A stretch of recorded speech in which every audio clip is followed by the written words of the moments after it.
With Election Day tomorrow, we begin with the Springfield mayoral matchup in the midst of a voter fraud allegation against challenger Justin Hurst.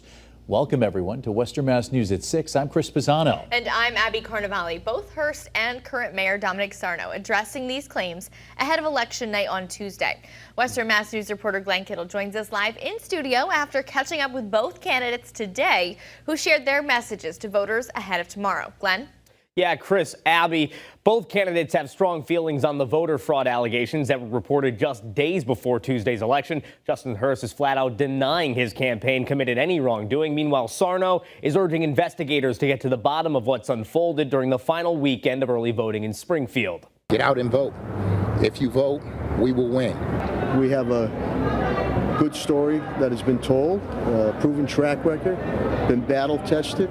Current Springfield Mayor Dominic Sarno and his challenger, longtime city councilor Justin Hurst, are gearing up for Election Night 2023 on Tuesday. The race making headlines in recent days after sworn affidavits from Springfield election officials and surveillance video from outside City Hall suggest a volunteer from the Hurst campaign paid people from a nearby homeless shelter to vote for Hurst during the final week of early voting. Western Mass News caught up with Hurst on Monday. He tells us he wants voters to know his campaign is running a clean race. And let's prove to folks that can be bought with $10 and a fish sandwich. The investigation is irrelevant. My talks to my team are let's finish the game. We also caught up with Sarno, who views the situation differently. He says the actions caught on surveillance camera on October 28th clearly indicate wrongdoing of some kind. It's pretty cut and dry here.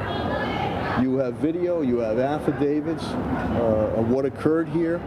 And, you know, to me, it's the height of exploitation.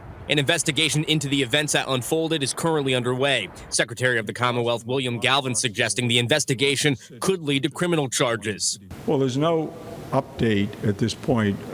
We're aware of the investigations that are underway and reviews. We know essentially what the public reports have indicated. When my office received the inquiry about it, we made, as is our history, in dealing with any matters relating to the integrity of the voting process, we referred it for investigation to prosecutors because these become criminal matters potentially, and that's what was done in this case.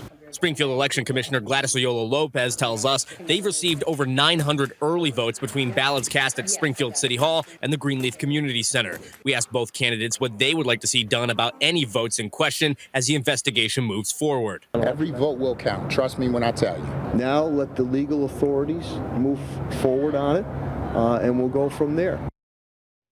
We also contacted Springfield City Solicitor John Payne for any new information on what is being done about the early ballots cast from October 27th until the 29th, and have yet to hear back from him. Reporting live in the studio, Glenn Kittle, Western Mass News.